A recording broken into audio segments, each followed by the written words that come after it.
Welcome to the Deliberate Leaders podcast with Emerging Talent. I'm your host, Anna, and on this podcast, we connect with professionals in their 20s and 30s to gain insight into their journeys, aspirations, and motivations. I'm excited to introduce to you Justin Deal, VP of Payday Employer Solutions. Welcome, Justin. Anna, thanks so much for having me. How are you today? Good. Thank you for asking. Okay, so getting into this, help me understand your career journey. Yeah, so you probably heard the saying, sometimes you just fall into the best things. And that's kind of how my life was. So I had a completely different version of where I thought my life would go. I was a four-sport athlete my whole life growing up, played college football like every other knucklehead who ever put the helmet on. I swore I was going to go to the NFL. Had some opportunities, but nothing really seemed to work itself out. So I always tell the same story. One day I'm kind of hanging at my house. My mother and my now other business partner, Rich, they're kind of sitting at the table and they're getting ready to leave the company they were working for at the time. They were like, "Yeah, we're gonna start this payroll company." And I was like, "Okay." Like eating my cereal, it's like 11 o'clock, just getting out of bed, doing things like that. And they're like, "You should be a part of it." I was like, "Whoa, yeah." I'm still like, I don't know if you know this, trying to make the NFL, trying to go to camps, still working to get myself in there. And to Rich's credit, he's always been very blunt with me. And he was like, "Look, kid, you're 23. There's 100,000 kids graduating this year from Ohio State and Miami and Boise State and all these great schools. And, you're working part-time, you're training part-time. That's not in the cards for you." And I honestly, I took like 2 or 3 days. I really sat on that and really thought about it. And he was right. I didn't put the same work in during that period of my life. And if I even had the talent to get to the NFL, I would have regretted that later in life because I would have robbed somebody else of the opportunity they deserved. So thankfully, they wanted me to be a part of this business. So I went up to Vermont, checked out the software. For just reference, I had no idea what a gross to net was. So I'm like, I mostly worked 1099 jobs in my younger years or cash. So I'm like, payroll, Uncle Sam, taxes, like what is all this stuff? And spent 2 days up in Vermont kind of learning about the software. It was very easy to use as a younger guy. At that time, I was 23. I was like, man, it's super intuitive. As a guy, again, who doesn't really understand what this does, it's pretty easy to use. And I could definitely teach people how to use this. So we came back and I was like, all right, guys, I'm all in. Let's do this. And that was 13 years ago. Wow. Yeah, commenting on you think something's your dream and your passion, and someone says, no, it's not, like, that must have really hurt, and good for you to recognize, the truth in what he was saying, and, being motivated by his opportunity rather than being stubborn and hard-headed. And Yeah, you're absolutely right. I mean, and unfortunately, in this culture today, most people would immediately be like, "I'm offended," right? Like, how dare you tear down my dreams? But he was speaking from a place of truth, and he had been there, right? He had seen other people, and I never wanted to be that guy that was just pursuing the dream just to pursue it. And I also never wanted to be that guy that was like, "Oh man, if I would have done this," the Uncle Rico who's telling the same stories from 30 years ago. So I just sat with it, like I said, and I was like, you know what? He's absolutely right. This is just not what's in the cards for me. And honestly, looking back, hindsight's always 2020. It was one of the best things that could have happened. I mean, now with CTE and all the things you kind of see that happen in the NFL, yes, you can make a ton of money in a short period of time, but at what cost? Uh-huh. Yeah. So along that lines, how would you define success in your career? Man, so success it's such an intricate thing, right? So I would definitely say success for me is more the fulfillment side of things. Part of my morning routine is, praying, and every day I pray that God brings people into my life that I can help.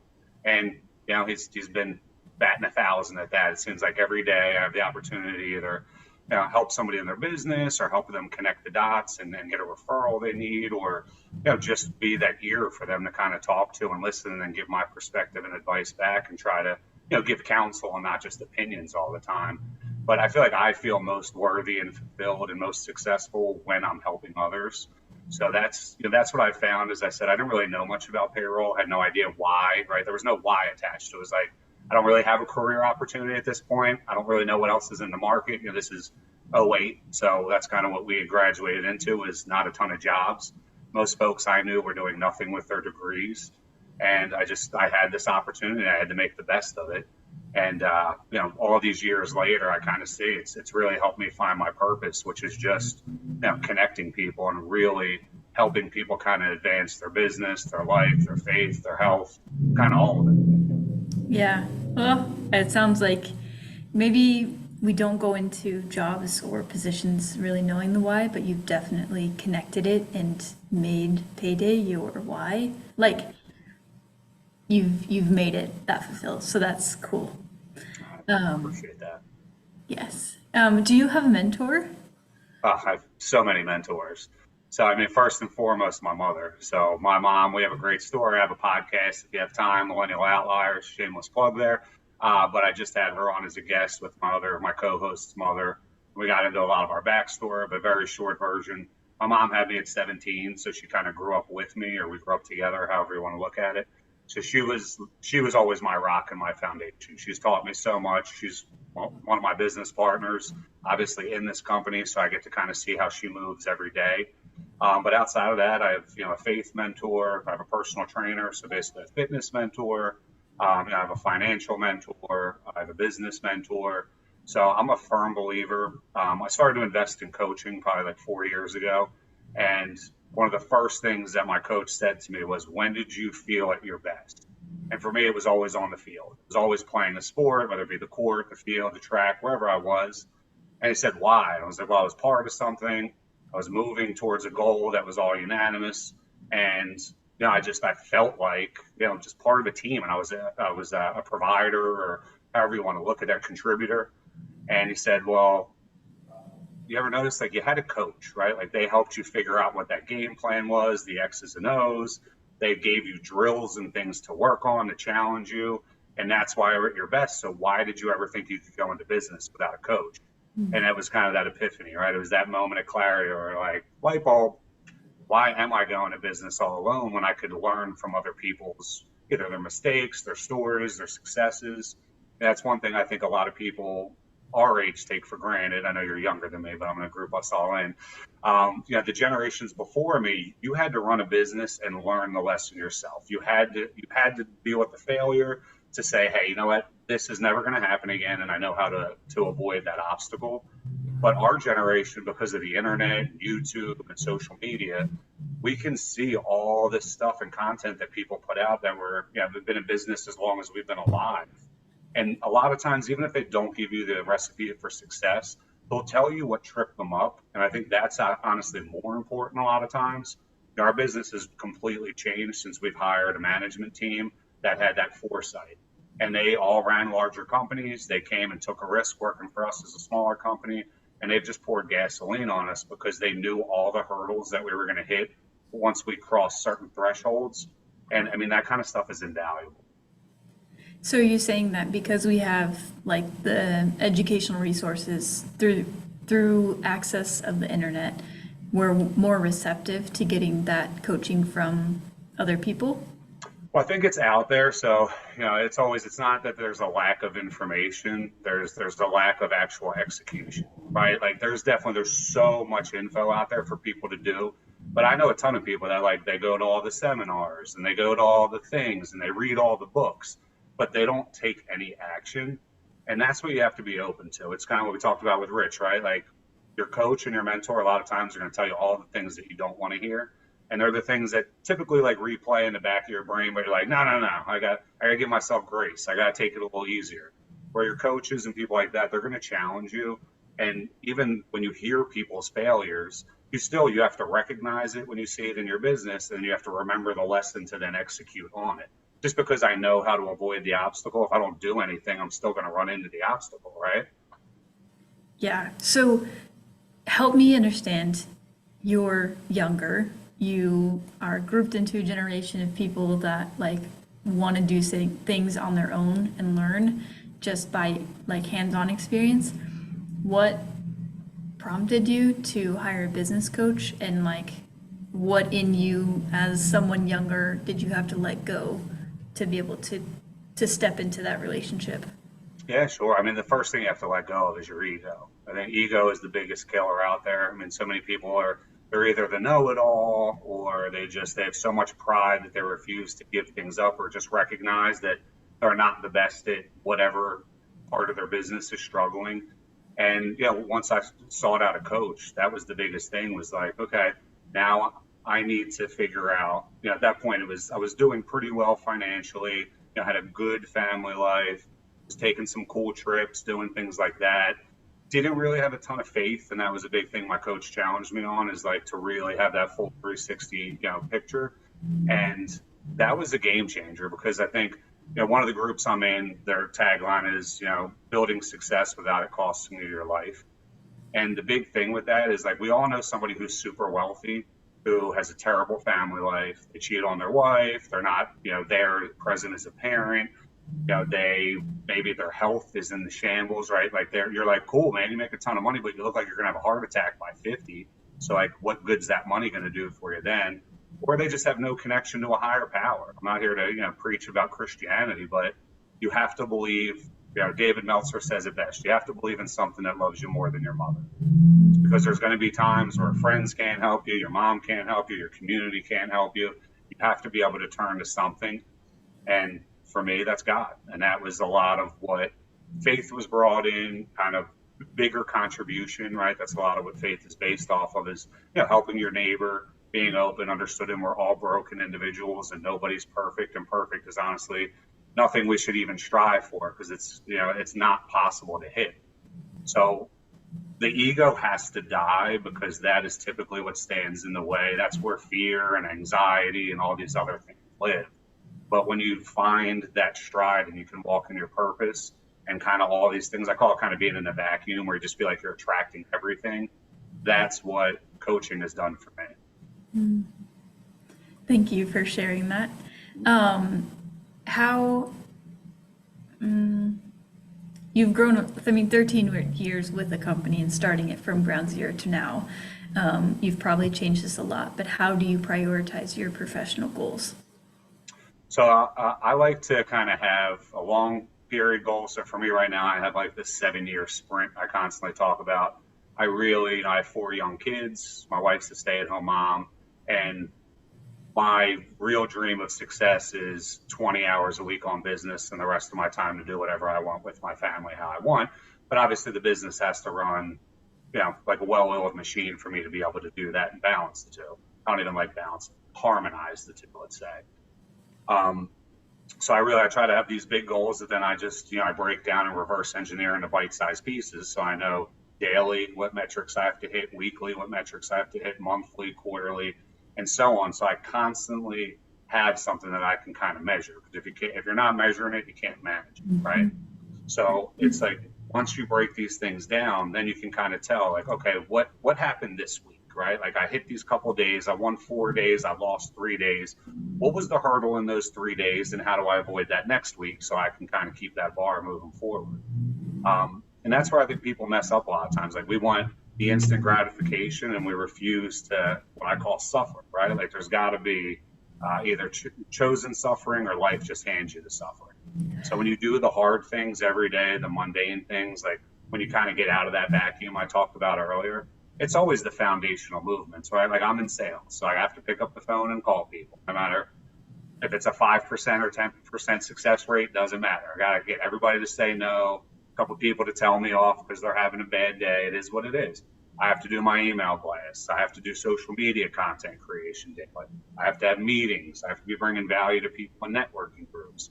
So there's things that every day or every week that I just know that I have to do. And then, like I said, I track a lot of the things that I do anyway. So I know, all right, I'm putting this much time and money into X. What's my ROI on that? And I think a lot of times we get lost in that because we do the things that we like. And we're like, okay, well, I enjoy what I'm doing, but man, I haven't gotten better yet. Like, month after month, it's the same production. And that's usually what it is. It's that lack of clarity to what little things I have to do every day. And it almost always boils down to the foundational things for your prospective industry. It's never fancy. With all the coaches and speakers I've dealt with, I rarely hear a concept that I'm like, that was amazing, I never thought of that. It's always like, yeah, I knew that. I should really I should start taking action on that more often and more consistent. Sometimes I get, well, most of the time, I get to sit in while we're doing some of the trainings, and I'm not, like you said, I'm not hearing anything I've never heard before, but based on where I'm at, um, in the month or what the career, I'm like, oh, picking up different things. So yeah, if you have the consistent things that you're doing, different things will pop out at you at different moments, and you can have those cool ahas. Absolutely. And it's just consistency. That's what a lot of things in life boil down to. People only think of things compounding when they talk about finances, but everything in life compounds with consistency, right? You work out every single day. You don't see anything after a week. You might see a little something after a month, but 3 months in, you look at yourself in the mirror and you're like, holy shit, who's this guy? Right. And then a year later, not even, usually sooner, other people say it to you because they notice it quicker than you do. But it's like you're this whole new person. And I went through this whole health transformation. I lost like 80 pounds in the beginning of the pandemic because, again, I was a big football player. I was always like 300 plus pounds. And eventually you get beyond a dad bod, you just become fat. And I was like, you know what? Not cool, not the example I want to set for my kids and my community. So I decided to take that action. Tell me about when you experience particular moments of doubt and how you get yourself over that. I mean, doubt is a constant thing. Everybody talks about imposter syndrome, and imposter syndrome is super real, but it means you're on to something. So that's something that it's taken me a while to actually figure this out. But imposter syndrome is because you're at a new level that you've never yet experienced. So you're brand new. It's like walking into a room to network and there's 1,000 people you don't know. At first you're uncomfortable because you're like, man, I've never been in a room this big. I've only been in a room with 100 people. Now 1,000 people, what do I do? Should I even be here? And honestly, for me, it kind of a lot of times it ties back to faith because it's one of those things. If I truly believe that I was made in my creator's image, then I already know that I'm worthy to be there and do the things that I need to do. But yeah, we all need that constant reminder. And I used to get uncomfortable with that feeling of imposter syndrome because, it does, right? All the stories run through your head as to why you're not worthy and why you're not properly equipped and you're too young and you're too big and blah, blah, blah. All these, trash stories we tell ourselves. But then you realize you're like, hold on, I just level it up. So of course, if I level it up, I'm going to be uncomfortable because I'm at an entirely new level with a new version of me, with a new mind, with a new outlook, with new goals, with new whys. And it is uncomfortable because you also, as you shift, a lot of times you lose friends too, which is tough. Not everybody wants to hear that, but for your younger audience specifically, I mean, cherish the time you have with the high school friends, the college friends, because you're going to see when you decide to choose a path, that's what you want to attack and you want to do. Some of the people who just talk about people, you're not going to want to be around all the time. It's not going to be about drama. You're going to see all of your conversations shift from being about people to about concepts. And you're going to talk about different business strategies and how to be more efficient, how to collapse time. And you're going to find yourself gravitating towards people like that. And that's what I've really done through most of my career is I try to always find people who are doing the things that I want to do, and I shoot my shot. Yeah, I love that you said it like that because I do think when you're starting to feel uncomfortable and you're choosing to lean into that, that's when the magic happens. And that's why confidence needs to be like an attribute of a leader or of someone that's trying to grow because it's going to hit you hard, and unless you're leaning in, you're going to let it take over. So thank you for sharing that. Oh, of course. I mean, a big thing I believe in, I think Ed Milet said it is, pressure is a privilege, right? It's, people ask me sometimes, like, you ever think about the fact you have all these kids and wife and you're a solo income? And I'm like, no, it's an honor to be able to provide for my family and do that. And it's only more motivating that I look at all their faces and I know that I have them on my shoulders and they depend on me for all of that. And it's honestly, it's a privilege and it's a huge motivator. It's gas in the tank. It's everything you need during those hard times, because I know that on top of that, we have almost 60 employees. So we have 60 other families that depend on us every day. It's not just about me. Are there any career related aspirations that you've been hesitant to pursue? I wouldn't say that I've been I think my thing I'm realizing now is some of my goals are too small. So they're not challenging enough. Like I think your goals have to be so scary that you have to create that new version of you to even match them. So I've gotten more into like visualization, and my mother's a big advocate of like eat the cake, take the trip, buy the shoes. So I really try to like step into the life again. Like I said, when I try to find these mentors, I'm trying to find people that are doing the things that I want to do or creating, the sense of community or the contribution that I want to create as well. And I try to have these experiences. It's like if you do something really great and on the sales cycle, you're like, I'm going to stay at the Four Seasons, right? And I'm going to see what that feels like because it's going to be a little uncomfortable. It's not the typical hotel you'd stay at. And then you got to learn, like, what do people with money do? Like, do I tip before like when I'm getting out of my car for valet? Do I tip when I come back? There's all these little things that you wind up kind of picking up when you actually step into the life and you touch it rather than just visualize it. Again, it's going to be a reoccurring theme in our conversation, but it's all about taking action, right? We can think about things, we can read things, we can talk about things, but at the end of the day, we have to do things to actually continue to move that bar. Yeah. You'd mentioned having employees. Quickly, I'll share, like we had a training last week and the vice president was sitting in and I was shocked by how comfortable the executive, I think they were just like managers of the hospital, and they were so comfortable around him. And I was like, I've never heard of, maybe I'm just too young and I haven't been around business enough, but when I think of executive C-suite people, I'm like intimidating on your best behavior, and everyone was normal. So do you have that exposure with your 60 employees where they know that they can be comfortable with you, or how do you like navigate that dynamic? Yeah, no, absolutely. I mean, myself, my mother, most of our management team, we have that open door policy. So we're very, we have team calls every single morning that we all jump on. We're big Tony Robbins people, so we dance and stuff before we get off. Yeah, you got physiology, right? We got to move the body, get everybody kind of primed for the day. But no, absolutely. I mean, being in a family-owned business specifically, like you kind of have to have that. It definitely becomes much more difficult when you're at a larger scale for business to have that camaraderie and that like rapport with folks. But we absolutely do because you have to, right? Like our people have families and their kids get sick and they have doctor's appointments and they need mental health days and we want them to go on vacations. So you do constantly have to do that. And we do a lot of coaching with our team as well. I really take my role as a leader very serious, and I want to lead by example. And I want to show them, like I say it all the time, I'm probably one of the dumbest people in my company. I don't even care. Like I'll be 100% real on that. And that's part of killing your ego, right? I know I'm not the best at most of the things that our company does. I'm very good at the one part that I do, and that's creating relationships and connecting dots for people. But I'm definitely not the best processor. I'm definitely not great at taxes. I'm definitely not good at writing reports.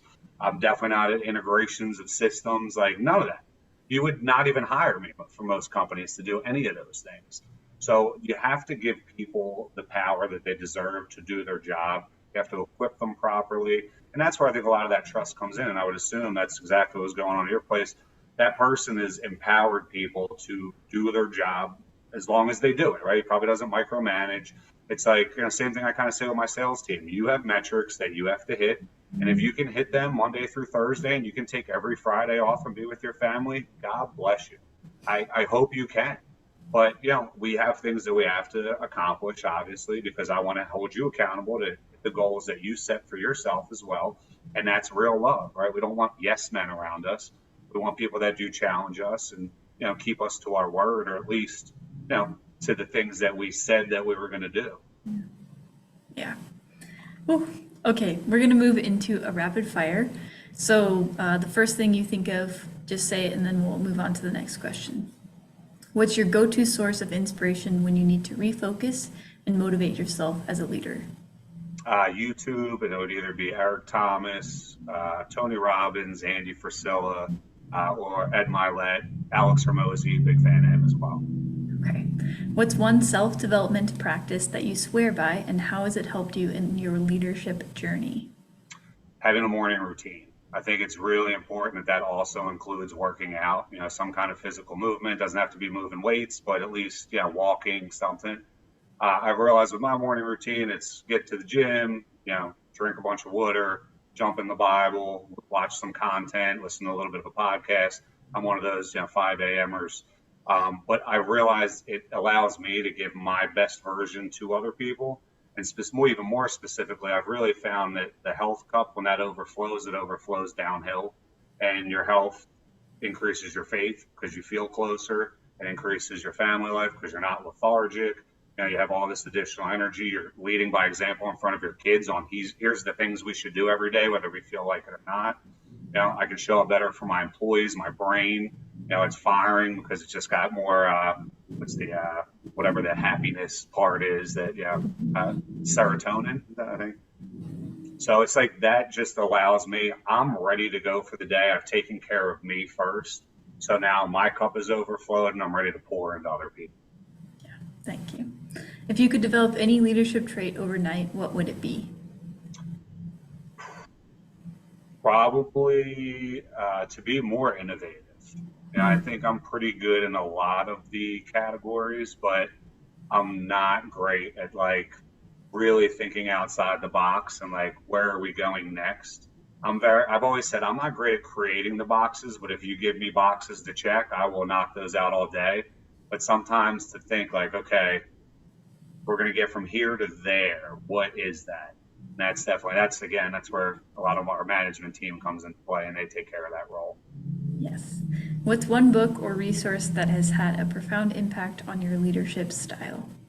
Oh man, so many. Biggest one I would say is The Go-Giver. Again, that really boils down to just being somebody who builds relationships, connects the dots for other folks, and just constantly overbrings their value to folks. Yes. All right. That's the end. Thank you so much for being on this podcast. I really appreciate all the insights that you've brought. If someone has just been wowed and awed by what you've said and want to reach out for a short-term mentorship or ask you more questions, what's the best way that they could reach you? Absolutely. So everything is right here. But email justin@paydayes.com. I'm on every single social media platform. It's typically Justin Deal, Let's Make a Deal, DEAL. IG is JDeal6972. Like I said, I'm on a TV show every Thursday morning on RVN. It's on Apple or Roku TV.